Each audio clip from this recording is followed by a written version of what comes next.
அபார கருணா சிந்தும் ஞானதம் சாத்துருப்பணம் ஸ்ரீ சந்திரசேகர குரும் பிரணாமுதான்வகம் மகாபரிவா பாதமே சரணம் ஜிஆர் மாமா பாதமே சரணம். நாங்கள் குரு பூஜை அனுபவத்தை பற்றி சொல்ல போகிறோம். 27th February 2020 அப்போ ஒரு வீடியோ போட்டிருக்கோம். அதுக்கப்புறம் இன்றைக்கி தான் போடுறோம். பத்ரிநாத் கேதார்நாத் போகும்போது இவளுக்கு உடம்பு கொஞ்சம் அதாவது சாப்பிட முடியாமல் கொஞ்சம் ப்ராப்ளம் இருந்தது. சில சாப்பிட ஒத்துக்கலை அந்த மாதிரி. ஸோ அவ்வளோ சென்சிட்டிவாக இருக்கும்போது அந்த மாதிரியான பிரயாணம் போயிட்டு வர்றது சரியாக இருக்குமா என்னன்னு. சரி, ஜிஆர் மாமா உத்தரவு கொடுத்தா. ஆமாம் ஆமாம் அவர் ஆமாம் அப்படின்னா அந்த அதனால் ஜிஆர் மாமா உத்தரவு கொடுத்துட்டா கிளம்பிடலான்னு ஒரு ஐடியாவில் தான் இருந்தோம். பிளைண்டாக அதை நம்பி தான் கிளம்பினோம். அவர் ஜிஆர் மாமா சரியாயிடும், நீ போயிட்டு வாமா தைரியமானார். ஆனால் அங்கே தான் நிறைய டேர்னிங் பாயிண்ட் நடக்கும். ஜிஆர் மாமாவுக்கே அது மாதிரி தானே டேர்னிங் பாயிண்ட் இருந்திருக்கு. அதனால் அங்கே நாங்கள் சேமமாக போயிட்டு வந்துட்டோம். எல்லா வகையான சாப்பாடும் அவளுக்கு ஒத்துண்டது, சேர்ந்துட்டோம். குதிரையில் நான் கீழே விழ இருந்தேன், பெரியவா காப்பாற்றினா, அதெல்லாம் அங்கே அதில் சொல்லியிருக்கோம் அந்த வீடியோவில். அப்புறம் செப்டம்பர் 24, 2024 போன வருஷம் அதுலேருந்து இவளுக்கு தூக்கம் வரல. அதை தூக்கவே மாட்டா அந்த மாதிரி இருந்தது. 5 நிமிஷம் கூட தூக்காமல் இருந்தது. ஆமாம். அதுக்கப்புறம் டாக்டர் ஒன்றும் பண்ண முடியாது, மாத்திரை தான் கொடுத்தாரு. அதனால் அன்னைக்கு இவளுடைய பிரச்சனையை மட்டும்தான் சொன்னோம். அதனால் பெரியவா அவர் நல்லா தூங்குவோமா அப்படின்னு சொல்லிட்டு அவர் அந்த இதை மந்திரக்கோல் மாதிரி இருக்கு, அது ஒரு இது மாதிரி மந்திரக்கோல் மாதிரி சொல்லணும். அது தலையில் வச்சு இப்போ அழுத்தி அவர் பிரார்த்தனை பண்ணிட்டு ஜிஆர் மாமா சரியாகுமா அப்படின்னு தான் வேண்டின்றார்.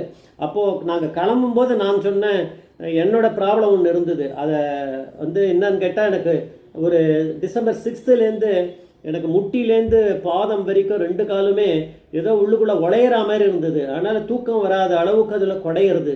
அது என்னதுன்னு தெரியல. 6, 7 போயிடுது. 8ஆம் தேதி December 8 நாங்கள் ஜிஆர் மாமா மீட் பண்ணும்போது இப்போது நடந்தது. அன்றைக்கி ஜஸ்ட்டு வெளியில் வரும்போது கொஞ்சம் ஜிஆர் மாமா காதில் போட்டேன், எல்லாம் பெரியவா பார்த்துப்பா கிளம்புப்பா அப்படின்னார். அப்படி சொன்னால் கூட அது நடக்கும் அப்படிங்கிறது தான் சத்தியம்னு நம்ம தெரிஞ்சுக்கலாம். ஆனால் அடுத்த நாள் ஒரு 4 மணி நேரம் தூக்கம் வந்தது. அதுக்கு அடுத்த நாள் முழுக்க சரியாகிடுது. அப்படின்னா அது ஜிஆர் மாமாவுடைய பண்ண மிரக்கல்னு சொல்கிறதா பெரியவாளா 2 பேரும் ஒன்று தான். அந்த மாதிரி ஒன்று நடந்துருது. அதுக்கப்புறம் 27th January அன்றைக்கி இந்த தூக்க ப்ராப்ளம் போயிட்டே தான் இருக்குது.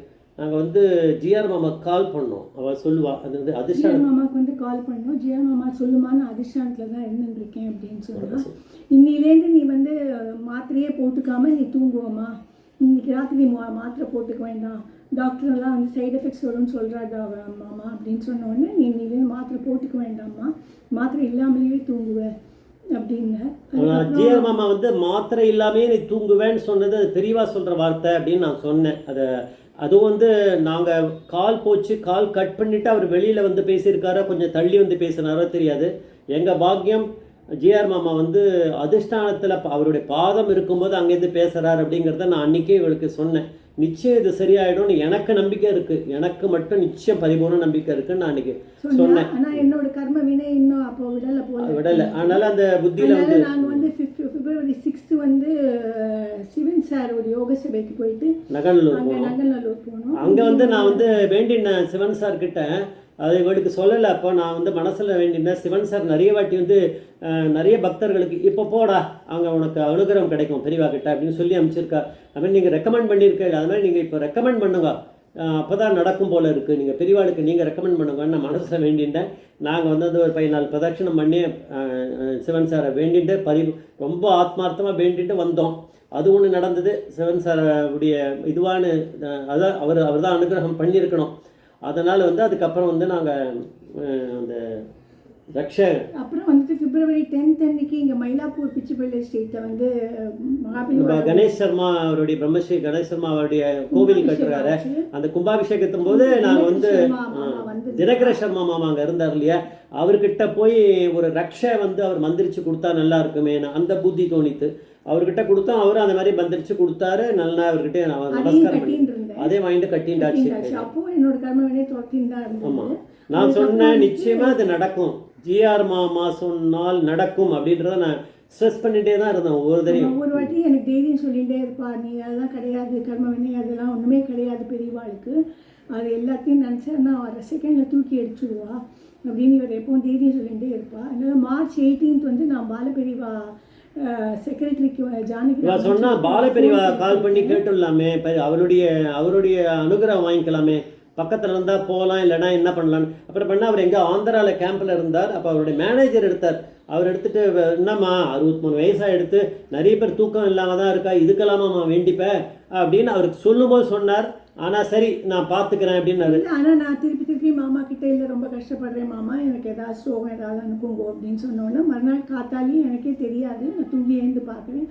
தூங்கி எழுந்துன்னா தூக்க மாத்திரை போட்டு தூங்கி எழுந்து பார்க்குறேன். அப்போது வந்துட்டு அதில் ஒரு 108 வாட்டி மகாபரிவா சரணம்னு பெட்டுக்கு போகிறதுக்கு முன்னாடி சொல்லு, அதுக்கப்புறம் உனக்கு தெரிஞ்ச நித்ரா ஸ்லோகம் பற்றி நித்ரா ஸ்லோகம் எதையா சொல்லிட்டு நீ தூங்கு அப்படின்னு சொன்னேன். அப்போ நான் வந்து எங்காவது பக்கத்தில் பத்மநாபசாமி இருக்கா, நானே பத்மநாப நமகன்னு சொல்லுவேன். முதல்ல 108 வாட்டி மகாபரிவா சரணம் சொல்லிடுவேன். அதுக்கப்புறம் 108 வாட்டி பத்மநாபாய நமக சொல்லுவேன். அப்புறம் யாதேவி சர்வபூதேஷு நித்ரா ரூபேண சம்ஸ்திதா நமஸ்தே நமோ நமக்குங்கிற ஸ்லோகத்தையும் நித்ரா ஸ்லோகத்தையும் துர்கை நம்சின்னு சொல்லுவேன். 108 வாட்டி சொல்லிட்டு தான் டெய்லி படுத்துப்பேன். ஸோ அன்னைக்கு ராத்திரியே எனக்கு வந்து தூக்கம் வந்துட்டு பாலபெரிவா சொல்லி அன்னைக்கு ராத்திரியே தூக்கம் வந்தாச்சு. டேப்லெட்டை போட வேண்டாம், நிறுத்திரு தைரியமா. பெரியவா வந்து மகாபெரிவா, சிவன் சார், ஜிஆர் மாமா இவருடைய அனுகிரகத்தில் இது நடந்திருக்கு. ஜிஆர் மாமா ரூட் பண்ணினா ஃபஸ்ட்டு, அதுக்கப்புறம் சிவன் சார் வந்தா, அதுக்கப்புறம் தினகர் சர்மா மாமா வந்தா, அதுக்கப்புறம் பாலபெரிவாளோட ஆசீர்வாதம் கிடைச்சிது. இவ்வளோ நடந்தது. அதனால மாத்திரை நிறுத்தியாச்சு. இந்த பிப்ரவரி 19 மார்ச் 19 நான் வந்து மாத்திரை. ஆனால் டாக்டர் நல்ல டாக்டர் தான், அவரை சொல்லக்கூடாது, குறை சொல்லக்கூடாது. அவரே சொன்னார் அவளை சீக்கிரம் அந்த நிறுத்த முடியாதுமா, நிதானமாக பார்த்துக்கலாம். ஏன்னா அவர் கொஞ்சம் அப்படி தானே சொல்லுவாள் டாக்டர். ஆனால் நான் சத்தியமாக சொல்லுவேன், இது வந்து அப்படியே விட்டுருந்தா நிறுத்திருக்கவே முடியாது. இது வந்து ஜிஆர் மாமா, மகாபெரிவா, சிவன் சார், தினகர சர்மா சொல்லி அது மூலமாக இது இவ்வளோ அனுகிரகம் இல்லாமல் இது நிச்சயமாக நடந்திருக்காதுன்னு எனக்கு நம்பிக்கை இருக்குது இதில். அதனால் அப்படி தான் நடந்தது. அடுத்தது வேறு ஒன்று, வயிற்றில் வந்து ஒரு இடத்துல எரிச்சல் இருந்தது. அது தினமுமே அது ஒரு இடத்துல ஒரு டிஸ்கம்ஃபர்ட் மாதிரி வயிற்றில் இருந்தது. இது வந்து சொல்லியிருப்போம் நாங்கள் ஜிஆர் மாமா கிட்டேயும், அவர் சரியாயிடும்னு தான் சொன்னார். அதனால் ஏதோ ஒரு கொடுத்த டேப்லெட்டில் ஒரு சைடு எஃபெக்ட் இருக்குது அப்படிங்கிறத நாங்கள் பார்த்தோம். ஸோ அது ஏதாவது பிரச்சனையே பண்ண போகிறதே அப்படின்னு நினச்சிருந்தோம் அந்த எரிச்சலுக்காக நம்ம சாப்பிட்ற டேப்லெட்டை. அதனால் நான் ஒரு நாளைக்கு சீரியஸாக வேண்டிட்டேன். இது வந்து இதெல்லாம் குரு பூஜை போது நடக்கிறது இல்லையா நம்ம ஒவ்வொருத்தரையும், அதனால தான் இது குரு பூஜையில் வருது. அதனால் நான் வந்து உடனே கிளம்பி டாக்டர்கிட்ட நான் முன்னாடியே வேண்டிட்டேன் பெரியவா கிட்ட, அவருக்கு நல்ல புத்தி கொடுத்து அவர் கொஞ்சம் மாற்றி ஏதாவது ஒன்று பண்ணணும்னு. அதுக்கேற்ற மாதிரி நம்ம போனோம். நாங்கள் எங்கே சொன்னோம், அவராகவே சொன்னார். நானும் திங்க் பண்ணி பார்த்தம்மா, இந்த டேப்லெட் வேண்டாம், நீ இந்த சாதாரண ஒரு டேப்லெட் போட்டுக்கோ, ஒன்றும் ஆகாதுன்னு கொடுத்தார். அதை இப்போ எடுத்துட்டு இருக்கா. இப்போ எந்த பிரச்சனையும் இல்லாமல் நல்லபடியாக இருக்கா, எல்லாம் சால்வ் ஆகிடுத்து. எந்த பிரச்சனையும் இல்லை, எல்லாம் சாப்பிட்றா. 2 தடவை பால் குடிக்கிறா ஒரு நாளைக்கு. நான் சாப்பிட்ற எல்லா காய்கறியும் சாப்பிட்றா. எந்த பிரச்சனையும் இல்லைன்னா அது குரு பூஜையோட மகிமை. குரு பூஜை வந்து பண்ணிட்டு ஆமாம் 102 நாங்கள் எங்களுக்காக பண்ணல, எங்களுக்கு பிரச்சனையும் நாங்கள் சொல்லுவோம். நாங்களும் சாதாரண மனுஷா தானே, மற்ற பேருக்காகவும் வேண்டிக்கிறோம். இது போயிட்டே இருக்குது, நிறைய பேருக்கு நல்லது நடந்துருக்கு. ஜிஆர் மாமா சொன்ன குரு பூஜைனால தான் எல்லாமே வந்து நல்லா போயிட்டு இருக்கு. ஜிஆர் மாமா இல்லைன்னா எதுவும் நடக்காது. அவருடைய அனுகிரகம் தான். நம்ம மகாபெரிவாளை நான் பார்த்தது ஏதோ ஒரு வாட்டி பார்த்துருக்கேன் அப்படின்னு சொல்கிறா. எனக்கே சின்ன குழந்தையா இருந்தவன் எனக்கு ஞாபகமே இல்லை.